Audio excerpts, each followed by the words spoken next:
বিসমিল্লাহির রহমানির রহিম। আসসালামু আলাইকুম রহমতুল্লাহ। মেহেদি অর্গানিক ফার্ম থেকে আমি আছি মেহেদি হাসান। আপনারা আশা করি সবাই ভালো আছেন এবং সুস্থ আছেন। আপনারা দেখতেছেন আমার পিছনে আমার রাস্তার কাজ চলতেছে, মেহেদি অর্গানিক ফার্মের রাস্তার কাজ চলতেছে এবং পাশাপাশি আমি আগাছাগুলা উঠাই দিতেছি। আমার এখানে কালা বেগুনের যে চারাগুলো আছে এগুলার যত্ন নেওয়ার জন্য মূলত এখানে অনেক ঘাস উঠে গেছে। আর বৃষ্টি যেহেতু ঘন ঘন হইতেছে, মাটিগুলা নতুন, হ্যাঁ, মাটিগুলা নাড়াচাড়া পড়ছে, সো ঘাসগুলা একটু বেশি উৎপাদন হইতেছে আর কি। যে কথায় আছে বা আমি প্রায় প্রায় বলি আগাছার শক্তি অনেক বেশি, এটা কিন্তু কোনো কথার কথা না, এটা কিন্তু একদম সঠিক একটা কথা। বা আপনারা যাই ভাবেন না কেন, কথা কিন্তু একদম বাস্তব। হ্যাঁ, তো আমি আগাছাগুলো পরিষ্কার করতেছি আর ভাবতেছি যে এগুলা কি করা যায়। আসলে কালা বেগুনের চারাগুলা যে কয়টাই উঠছে এখানে ঘন ঘন হয়ে গেছে, আরো কিছু উঠছিল, এগুলা পোকায় খেয়ে ফেলছে বা মরে গেছে। আমি যে কয়দিন হয়তো বাড়িতে ছিলাম, ঈদের সময় এখানে ছিলাম না, সো সেই জন্য এগুলোর যত্ন তেমন একটা নিতে পারি নাই। তো অনেকগুলা চারাই মারা গেছে। তো আজকে চিন্তা করলাম যে এগুলার একটু পরিষ্কার করি, পরিষ্কার করার পর তারপরে হয়তো অন্য কাজ করব।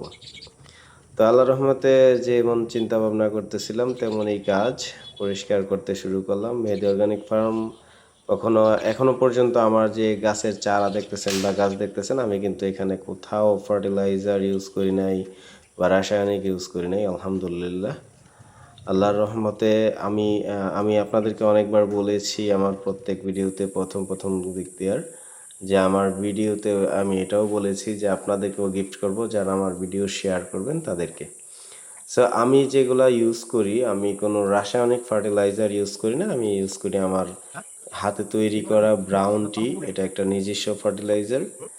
যাই হোক, এখন আমি বেগুনের চারাগুলারে স্থানান্তর করতেছি। চিন্তা করে দেখলাম যে এগুলা যদি একসাথে থাকে তাহলে আমার উৎপাদন কম হবে, কারণ একটার সাথে আরেকটা লাগে যাবে। যেমন মরিচের গাছগুলা দেখতেছেন অনেক ঘন ঘন আছে, এটা একদম মরিচের খেতে যেভাবে করে সেভাবে আছে। কারণ তখন আমার জায়গা সীমিত ছিল, আপনারা দেখছেন শুরু থেকে আমার খামারটা বা ফার্মের অবস্থাটা কেমন ছিল। তো সেই জন্য আমি ওইভাবে সাজায় গুছায়া মরিচের গাছগুলো লাগাইতে পারিনি। এখন যদি এইগুলো লাড়তে যাই আবার সময় নষ্ট হবে, যেমন মরিচ ধরতে আরও দেরি হবে। তো চিন্তা করলাম এখন যতদিন খাইতে পারি খাইয়া নেই, একটা স্টেপ শেষ হওয়ার পরে যখন আবার দ্বিতীয় স্টেপে মরিচের গাছগুলোর উপরে আমি একটা কাজ করব, তখন এগুলা নাইরা চাইরা দিয়া কাজটা করব। তো ইনশাল্লাহ আপনারা দেখবেন সবই, ইনশাল্লাহ যতদিন আমার সাথে থাকবেন, আমার ভিডিওগুলো দেখবেন, বুঝতে পারবেন আসলে ডিজিটাল বা আধুনিক কৃষি কাজ কিভাবে করতে হয়। একই মরিচ গাছ থেকে কিভাবে সারা বছর মরিচ খাওয়া যায় সেগুলো আস্তে ধীরে আমরা পর্যায়ক্রমে দেখবো, ইনশাল্লাহ কোনো সমস্যা নেই। তো এখন মূলত আমি এদিকটা পরিষ্কার করে তারপরে বেগুনের গাছগুলো লাগাই দিছি। লাগাই দেওয়ার পরে চিন্তা করলাম এই দুইটা লাললে হবে না শুধু, তো সবগুলা চারা উঠাই নিছি যেগুলো যেগুলো লারমু। পরে ওদিক দিয়ে গিয়েও ঘাসগুলো উঠাই দিতেছি। আপনারা জানেন আমি ওদিকে কিন্তু ডাটা বুনছি, তো ওই সাইডটাও আমি পরিষ্কার করতেছি। কারণ আমি চিন্তা করলাম যে ঘুরায় ফিরায় পুরাটা যতটুকু জায়গায় স্পেস, বড় বড় স্পেস রেখে রেখে আমি বেগুন গাছগুলো লাগাই দিতেছি আর কি। তো এইভাবেই মূলত যেভাবে চিন্তা করতেছি ওইভাবেই চেষ্টা করতেছি। তবে আমার এই সিস্টেমগুলো এখনও পরিপূর্ণ না। আমার এগুলো পরিপূর্ণ করে আনতে, একটা সিস্টেম গুছায় আনতে অনেক সময় লাগে, আপনারা জানেন। কারণ এখানে রাস্তার কাজ চলতেছে, বাড়ির কাজ চলতেছে, পাশাপাশি আমার অর্গানিক ফার্মিংয়ের কাজ চলতেছে, আলহামদুলিল্লাহ। তাওয়াক্কালতু আলাল্লাহ। আমি আসলে কোনো কিছু নিয়ে অত উদ্বিগ্ন হই না, আমি আল্লাহর উপরে ভরসা করি এবং সর্বোচ্চ আমি আমার চেষ্টা করতে থাকি এবং আমি পরিশ্রম করতে আলহামদুলিল্লাহ উৎসাহী থাকি। সব সময় পরিশ্রম করতে আমার কোনো অলসতা লাগে না, আমি চেষ্টা করি, আল্লাহ পাক দেয়ার মালিক। তো সেই ইসের উপরেই আমি তাড়াহুড়া করে, যে মানুষ চিন্তা করে অনেকে যে না আমার খাইতে হবে, এটা করতে হবে, খুব দ্রুত হইতে হবে, এরকম চিন্তা আমি করি না। আমার চিন্তা থাকে আমি খেটে যাব, মহান আল্লাহ যদি চান আমার রিজিকে যেটা রাখবেন সেটা আমি পাবো ইনশাআল্লাহ তাআলা। সো সেই অনুযায়ী আমার কাজ চলতেছে আসলে, আলহামদুলিল্লাহ। আমি পরে দেখলাম যে ডাটার যে একটা বেড বানাইছি, দেখছেন ডাটার বেডটাতে অনেক ঘাস, আমি ডাটাগুলাই চোখে দেখতেছি না ঘাসের কারণে। পরে চিন্তা করলাম যেহেতু আজকে বৈশাই পড়ছি তাইলে ডাটাটাও পরিষ্কার করুন। তো যেমনিতেই করতেছিলাম, তারপরে ডাটাটাও পরিষ্কার করতেছি, পাশাপাশি বেগুনের চারাগুলো লাগাই দিতেছি। স্পেস বুঝা বুঝা আমি একবারে সব করতেছি না, মানে একবারে বেগুনের চারাগুলা যে সব উঠাই নিয়ে লাগাই দেবো সেরকমটা করতেছি না। মানে পরিষ্কার করতেছি, পরিষ্কার করতে করতে একটা স্পেস যখন পাইতেছি তখন বসাইতেছি, মানে এক কাজে দুই কাজ হয়ে যেতেছে আমার। যদি আমি শুধু বেগুনের গাছগুলা লাগাইতে থাকি আর পরিষ্কার করতে থাকি তাহলে হচ্ছে আমার ডাটাটা পরিষ্কার হবে না। তো চিন্তা করলাম যেহেতু বেগুনের চারা উঠাই রাখছি, সো আমি বেগুনের চারাগুলা আস্তে আস্তে লাগাবো পরিষ্কার করতে করতে। তার মধ্যে তাসাদুদ চলে আসছে কিছু কাঠ গাছের চারা নিয়ে। হ্যাঁ, পরে বললাম না, এখানে কাঠ গাছ আমি লাগাবো না, কাঠ গাছ লাগাইলে আমার এই জায়গাটা নষ্ট হয়ে যাবে।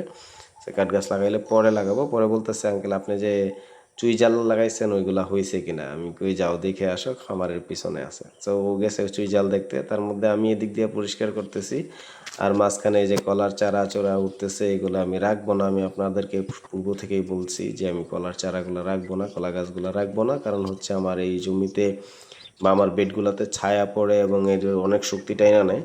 ছায়া পড়লে যে আমার মরিচে এতদিন পর্যন্ত মরিচ না আসার কারণেই হচ্ছে কলা গাছের ছায়ার কারণে। এখন আলহামদুলিল্লাহ দুইটা একটা মরিচ আসতেছে।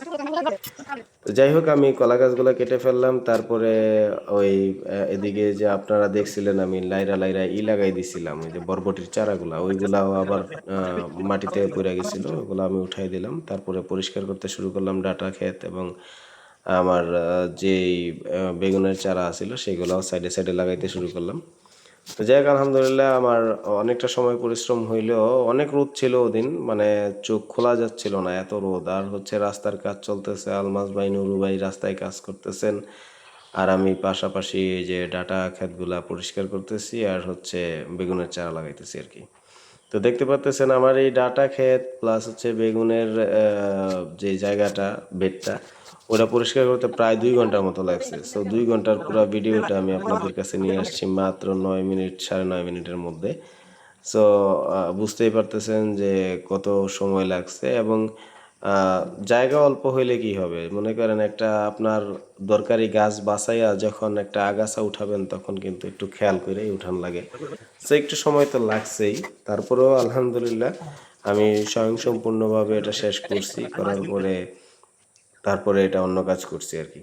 তো যাই হোক আমরা দেখতে পাচ্তেছেন আমাদের এই যে কুমড়া গাছ বা বিভিন্ন গাছগুলা মাটিতে পড়ে গেছে, আসলে এগুলার জন্য একটা ব্যবস্থা নিছি, স্টেপ নিছি। সো বা কিছু বাঁশ টাস কাইটা আনছি, দেখি এগুলা গাছ উঠাই দেওয়া যায় কিনা। যদি উঠাইয়া দেই মাচা বানায়া, তাইলে কি আমার গাছগুলা নষ্ট হয়ে যাবে বা মরে যাবে? যদি অভিজ্ঞ কেউ ভালো জানেন, আমার থেকে ভালো জানেন যারা, আমাকে জানাবেন অবশ্যই। শিক্ষক আমার যে আছে উনি তো আমাকে জানাই, তারপরেও হইতে পারে না যে আপনাদের জ্ঞানটাও যদি আমার ভিতরে নিতে পারি, আমার হয়তো একটু বুদ্ধিটা বেশি থাকলো বা আমার শিক্ষকও দেখলো যে না আমি সবার কাছ থেকে সহযোগিতা নিয়ে কাজ করতেছি।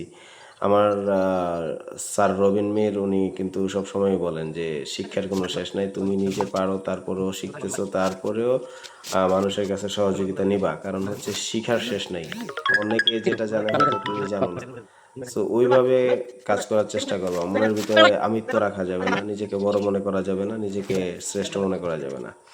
সো আলহামদুলিল্লাহ আমার ভিতরে কখনোই এটা কাজ করে না, আমার ভিতরে কাজ করে যে আমি শিখবো, আমি করব। হ্যাঁ, এটাই, মানে আমি মূলত কাজ করব, কাজ শিখবো, এটাই আমার ইচ্ছা। এবং মহান আল্লাহ তাআলা চাইলে হয়তো আপনাদের বুদ্ধিতে বা সহযোগিতায় যেভাবেই হোক একটা সিস্টেমে চলে আসবে আমার এই অর্গানিক ফার্ম সিস্টেমটা। তো আমি শুরু থেকেই বলেছি যে আপনারা আমাকে বুদ্ধি দিয়ে সহযোগিতা করুন এবং আমার পাশে থাকুন। আর আমি যে রিসার্চমূলক যে আমার অর্গানিক ফার্মের জন্য ব্রাউন টি তৈরি করছি, যেটা হচ্ছে এটার মধ্যে 3টা স্টেপে তৈরি করেছি। একটা হচ্ছে আপনার শুধু ফলের জন্য, ফুলের জন্য, আর একটা হচ্ছে তৈরি করছি শিকড়ের জন্য, আরেকটা তৈরি করতেছি শুধু পোকামাকড়ের জন্য। সো আমি 3টা স্টেপই ফলো করতেছি, একটার পর একটা চালাই যেতেছি আলহামদুলিল্লাহ। এখনো পর্যন্ত আমার 50% সফল, বাকি 50%, 30 to 50% যখন আমি সফল হয়ে যাব, মানে 80 to 100% যখন সফল হয়ে যাব, তখন আমি সবার মধ্যে এটা ছড়াই দিব। হ্যাঁ, আমি আপনাদেরকে গিফট করব, আপনারাও ব্যবহার করে দেখবেন যে আসলে আমার অর্গানিক ফার্মিংয়ের যে এটা আছে এটা কেমন। তো আজকে ভালো থাকবেন, আসসালামু আলাইকুম।